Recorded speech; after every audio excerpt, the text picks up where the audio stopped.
Wild life department rangers की जानिब से कार्रवाई की गई फैसलाबाद के एक नवाही इलाके में, जहां पर इलीगल तौर पर जो शेर के बच्चे रखे गए थे। 5 मरले के घर के तीसरी मंजिल के ऊपर एक शेर था बच्चा जो कि तकरीबन 3 माह का था, और एक वाइट टाइगर का कब था जो कि 6 मंथ्स का था, उसे रखा हुआ था। तो ना सिर्फ वो जानवर के लिए खतरा था, बल्कि वहाँ जो ह्यूमन सेफ्टी है वो भी कंप्रोमाइज थी। इनके लिहाज से डिपार्टमेंट ने बहुत ज़्यादा सख्ती किया और मना किया है कि ऐसे एनिमल्स को आप विदाउट प्रॉपर इंतजाम के ना रखें, क्योंकि ये एनिमल्स के लिए भी खतरा है और ह्यूमन हेल्थ के लिए भी। अस्सलामुअलैकुम नाजरीन, मैं हूं फैज़ान खालिद और आप देख रहे हैं डेली पॉइंट। नाजरीन, पंजाब भर की तरह फैसलाबाद में भी वाइल्ड लाइफ डिपार्टमेंट हरकत में आ गया है। वो जो शौकीन हजरात हैं जो इलीगल तौर पर कीमती जानवर या शेर रखते हैं, वो हो जाएं होशियार, क्योंकि वाइल्ड लाइफ डिपार्टमेंट रेंजर्स की जानिब से कार्रवाई की गई फैसलाबाद के एक नवाही इलाके में, जहां पर इलीगल तौर पर जो शेर के बच्चे रखे गए थे, जिसमें वाइट टाइगर और अफ्रीकी शेर भी शामिल था, वहां पर रेड की जाती है और उन दोनों शेर के बच्चों को बाजियाब करवाया जाता है। आज हम मौजूद है वाइल्ड लाइफ रेंजर्स के ऑफिस में। एसी वाइल्ड लाइफ रेंजर अरूज जहीर हमारे साथ मौजूद होंगे। उनसे बात करेंगे किस तरह से ये कार्रवाई की गई और कैसे शेर के बच्चों को बाजियाब करवाया गया, और उन लोगों के लिए क्या पैगाम देंगी जो लोग इलीगल तौर पर मुख्तलिफ किस्म के कीमती जानवर रखते हैं। आइए हमारे साथ उनसे बात करते हैं और रेड के बारे में जानें। अस्सलाम वालेकुम वालेकुम अस्सलाम। मैम, कैसी हैं आप? अल्हम्दुलिल्लाह। मैम बताइएगा कि फैसलाबाद में भी वाइल्ड लाइफ की जो टीमें हैं वो हरकत में आ गई हैं, तो रिसेंटली कार्रवाई की, क्या मिला वहाँ से और कैसे आपको पता चला? बिल्कुल, जैसा कि आपको पता है कि पूरे पंजाब में ये कार्रवाइयाँ हो रही थी, कॉम्बिंग ऑपरेशन जारी था बिग कैट्स के हवाले से, कि जिन्होंने भी इलीगल तौर पे रखी हुई हैं या डिक्लेयर्ड की हैं और उसकी हाउसिंग फैसिलिटीज़ इंटरनेशनल स्टैंडर्ड्स के मुताबिक नहीं है, तो उनको हम कन्फिस्केट करें जिन्होंने इलीगल रखी हुई हैं। और ऐसे लोग जिनकी अभी हाउसिंग कैपेबिलिटीज़ इतनी मुनासिब नहीं है, उन्हें नोटिस जारी किए जाएँ ताकि वो 1 मंथ के पीरियड के अंदर अंदर अपने हाउसिंग फैसिलिटीज़ को उस इंटरनेशनल स्टैंडर्ड्स के मुताबिक कर लें। तो इस सिलसिले में हमने फैसलाबाद डिस्ट्रिक्ट में तांदलियावाला तहसील में एक घर के ऊपर रेड किया, जो कि एक 5 मरले का रिहायशी इलाका था, और वो 5 मरले के घर के छत के ऊपर उन्होंने तीसरी मंजिल के ऊपर एक शेर था बच्चा जो कि तकरीबन 3 माह का था, और एक वाइट टाइगर का कब था जो कि 6 मंथ्स का था, उसे रखा हुआ था, क्योंकि बड़े मिजरेबल कंडीशन में और बहुत थोड़ी सी जगह पे थे। तो ना सिर्फ वो जानवर के लिए खतरा था, बल्कि वहाँ जो ह्यूमन सेफ्टी है वो भी कंप्रोमाइज़ थी, जिसकी वजह से हमने वहाँ से ये दोनों एनिमल्स को कन्फिस्केट किया और फिर हमने वो अदालत में पेश किया। अदालत के हुक्म के तहत जो है उन्हें सफारी पार्क लाहौर में मुंतकिल किया गया बेहतर निगहदाश्त के लिए। मैम इसके अलावा कौन कौन से ऐसे जानवर थे जिनके मतलब हुकूमत ने ज़्यादा पाबंदी आयद कर दी है या सख्ती कर दी है, और इनके लिए इंटरनेशनल स्टैंडर्ड्स क्या है बिग कैट्स को रखने के? जी, जी। बिल्कुल, इंटरनेशनल स्टैंडर्ड्स की अगर बात करूँ तो अगर एक पेयर है आपका लॉयन का, तो उसके लिए आपको तकरीबन एक कनाल की जगह चाहिए। एक कनाल का फेंस्ड एरिया चाहिए, उसमें डबल डोर्स चाहिए ताकि सेफ्टी का जो पहलू है उसे मद्देनज़र रखा जाए। फिर एक उसकी हाइट है, 13 फुट हाइट होनी चाहिए उस पिंजरे की, तो और वेटनरी कवर हो।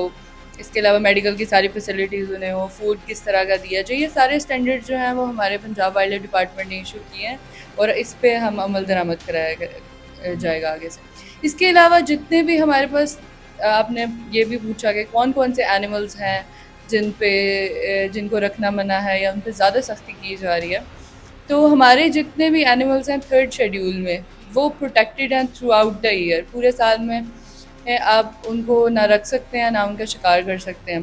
इसमें एक स्पेशली जिस एनिमल की या बर्ड की मैं बात करना चाहूँगी, बिग कैट्स के अलावा, जो बिग कैट्स में आपके पास शेर आ जाएगा, लेपर्ड आ जाएगा, टाइगर्स आ जाएंगे, पूमा, मतलब ये चीता वगैरह, ये सारे जो हैं ये बिग कैट्स में आते हैं।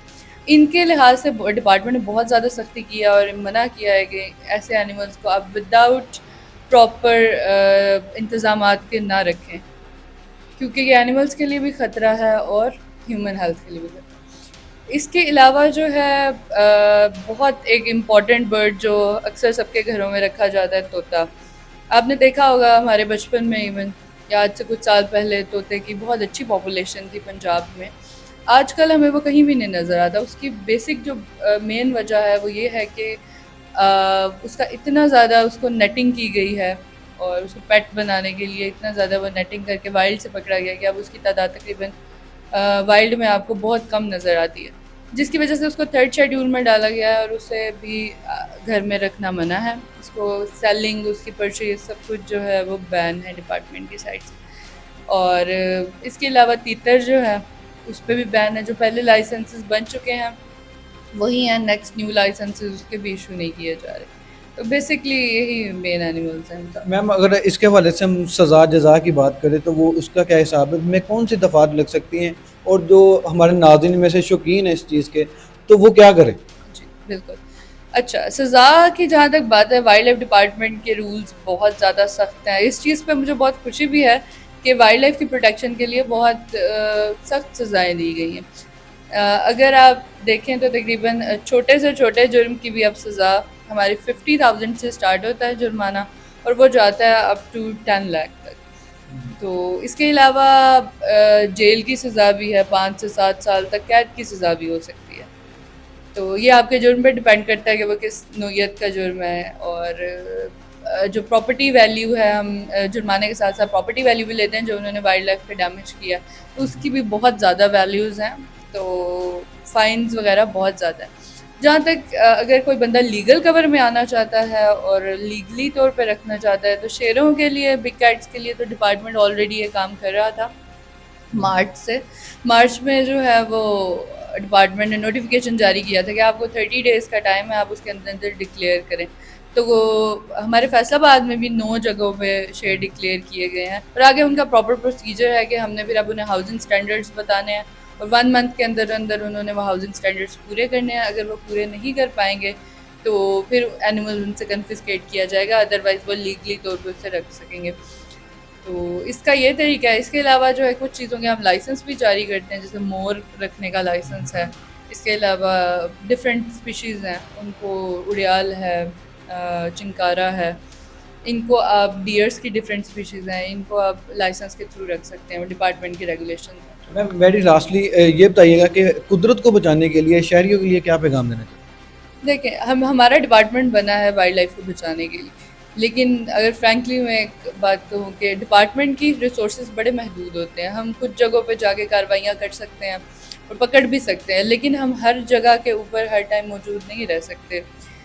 इसके लिए हमें आवाम के ताउन की ज़रूरत पड़ती है, चाहे वो दरियाई इलाके हों, चाहे वो शहरी इलाके हों, चाहे आपके एग्रो वेस्ट एरियाज़ हों। इन सब में जो अवाम है, हर इंसान का ये फ़र्ज़ बनता है कि वो वाइल्ड लाइफ की प्रोटेक्शन में मतलब भरपूर हमारा साथ दे। हमारी वाइल्ड लाइफ की हेल्पलाइन भी है 1107, जिसके ऊपर वो हमसे रब्ता कर सकते हैं और किसी भी किस्म की शिकायत जो वाइल्ड लाइफ के हवाले से है उसको दर्ज करा सकते हैं। बहुत शुक्रिया मैम। जी नाज़रीन, ये आपने देखा कि फैसलाबाद की तहसील तांदलावाला में जो कि गैर कानूनी तौर पर शेर रखे गए थे, उन पर रेड की गई। उसके बाद उनको अपनी तहवील में लेने के बाद ये शहरियों के लिए ये पैगाम दिया जा रहा है कि कुदरत को बचाएं और ख़ुद भी सुखी रहें और जो जानवर हैं उनको भी सुखी रखें। इसी के साथ मुझे इजाज़त दीजिए। अल्लाह निगहबान।